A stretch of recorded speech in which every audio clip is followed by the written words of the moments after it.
Separating all the mice from the men, breaking it down from beginning to the end. Got their finger on the pulse of every trend. They see inside leak when they looking through the lens. Come on. My man, we got my man Chuba in here. Yes, sir. Wiley, Yes, sir. Salesian, Fordham's Fordham, finest. my boy. So we gonna hop right into it, bro. Who in college right now? Is somebody that's been on. What's somebody on your radar that you've been seeing? They've been doing good. They've been probably in your conference or even at another school that's been on your radar that you want to kill. That gotta get your number. That they need to know who Chuba Ohams is. I mean, honestly, I could say teams. I don't really focus on a specific player. I don't focus on that. Yeah, the most I would say is like every team got to get it. Every team got to get it the same way. That's how I feel. I don't ever say like, yo, this player has to know like who I am, this time and that. I'm rather the person that says like, yo, I gotta this team. You know what I'm saying? They all gonna get it. I like that. So all right, so I have a follow-up question. After what you just said, all right, I know you don't look at teams the way, but as a ball player, and as watching the NBA and stuff like that, and you a college player and stuff like that, if you could play one player right now, 1-on-1, from the A, with one player, who are you playing? I know there's somebody you would want to play. Who I want to play 1-on-1? Probably play. To beat them or like just to play them? I want to see what they like. Both, beat, play, like who's somebody like. I can name a couple players. I don't think everybody in the NBA is nice. But if that's the case, but if I really want to play like somebody that's nice that I want to see like what they really are him for, I'd probably say like Paul George. Paul George. Hey, how you think you're gonna fare against him? Game 16. Well, how you think you're doing? Game 16. Game 16. The thing is, I know he got a bag, so I just want to. He got a bag. You know what I'm saying? And he played deep. So honestly, to match up against him would just see where my standing point is. But game 16, I'm not give it like 69. I'd probably give it to him. 16-9, huh? 9 points? Huh? Say again, what you said? 16-9. I said you said. Yeah, he probably got it. He got it. 16-9. Who was somebody you think you could beat? Oh man, you want me to go down the list? You want me to go down the list? I just go to let me not put nobody on blast. Say that. Yeah. Nah, you gotta give us one. You gotta give us one. One. Damn. One. Oh, there's some. I'll probably just look at my phone. Who the Caruso on the Lakers. I'm frying him. I'm frying. Caruso? Yeah, I'm frying him. She can't check me. All right, so we were getting to your high school career. You went to Salesian High School. You transferred to Wiley. Wiley was where you put in most of your pain and where you got recognized the most. You ended up being the all-time leading scorer at Wiley. How does it feel to be the all-time leading scorer? I mean, I wasn't the all-time. I think they told me. I don't know the numbers-wise, but I don't think I was the all-time. I know for a fact I was top 5, but it means a lot because I only was there for 2 years. So I definitely put in a lot of pain. I wanted to get my name out there, make sure you get recognized and stuff like that. So I put in a lot of pain and stuff like that. Yeah. After you went to Wiley, you went to I know. Putnam Science, right? Yeah, I went to Putnam Science right after. And how was Putnam Science? How did you like that? How did the recruiting process go at Putnam? It went really well because off the rip, Putnam was like a different scenery for me. I lived in Connecticut, so it was more like a college setting, living on my own, stuff like that. But as far as recruiting, I mean, it took my recruiter to a whole nother level. I had a good summer before going into Putnam, so I already had a bunch of schools that had me on their radar. So it helped too because the competition at Putnam was like top tier. I used to practice with guys you practice with a whole bunch of guys that are going Division I. So every practice was intense. Every open gym was intense. So To help prepare me for the next level. so what made you choose Fordham? Fordham. I mean, Fordham was close to home. That's one thing. So, I mean, was stuck out. I had a whole bunch of schools. I had high majors, all that stuff. I remember like going down the list. I think I was like considering like Providence, Rutgers, DePaul, a couple other schools. But So you had some high D1s up there. yeah, I had a bunch. Yeah, I had a bunch of high majors. I had a bunch of schools that recruited me too, like dream schools that I call like even like schools like UConn, Virginia was recruiting me, stuff like that.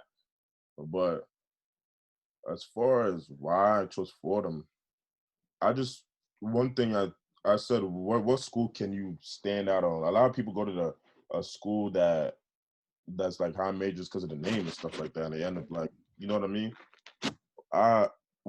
Fordham is close to home. Fordham is close to home, and throughout my whole basketball career, I never had my parents or my family really come to games like that. That's because I was always traveling and stuff like that.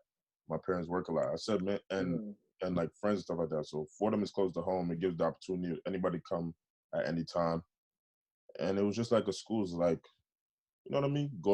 Why not? They gave me the message like, if you go to Fordham, you could, if you beat a man at Fordham, like, you get more recognition than being just a regular person out of one of those big time. So I like that. You chose a big part of the reason why you chose Fordham was you would be the man there. You had a better opportunity to be the man and get more recognition.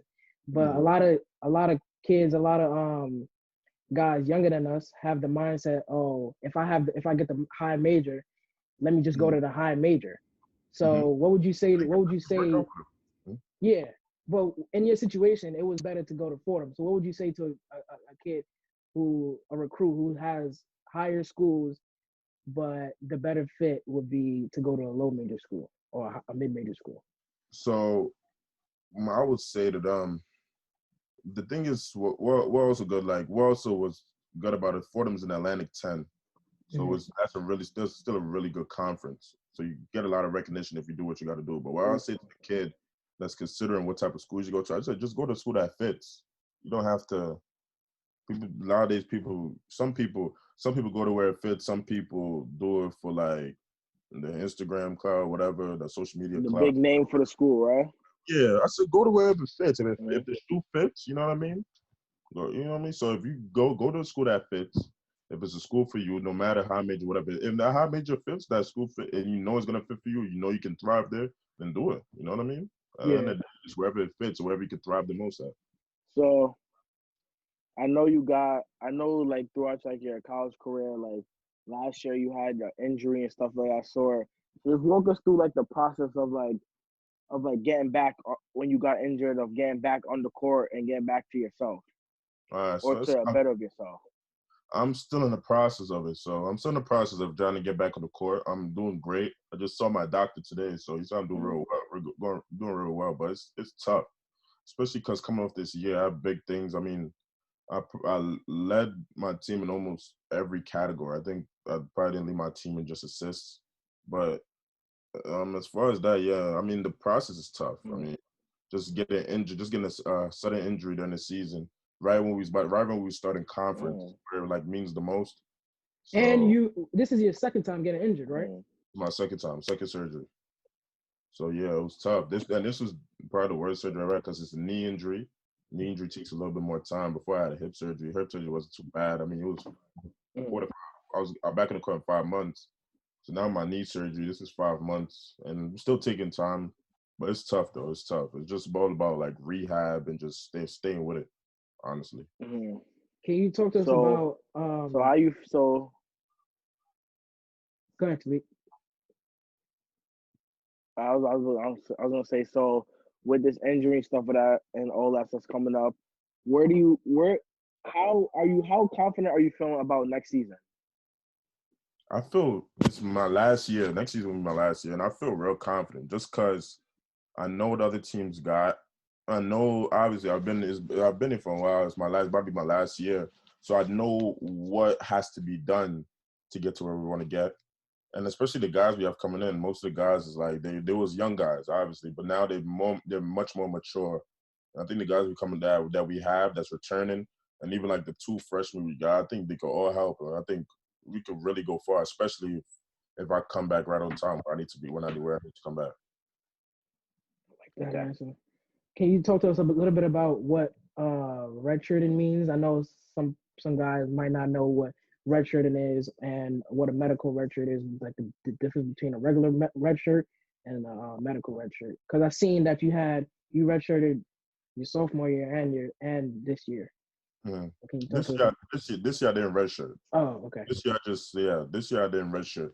My sophomore year was when I had the surgery. So medical redshirt meaning that if you didn't play 33% of the season, if you didn't play 33% of the season, you hurt, whatever, and you have to miss the whole season, they give you a medical redshirt. You get that year back.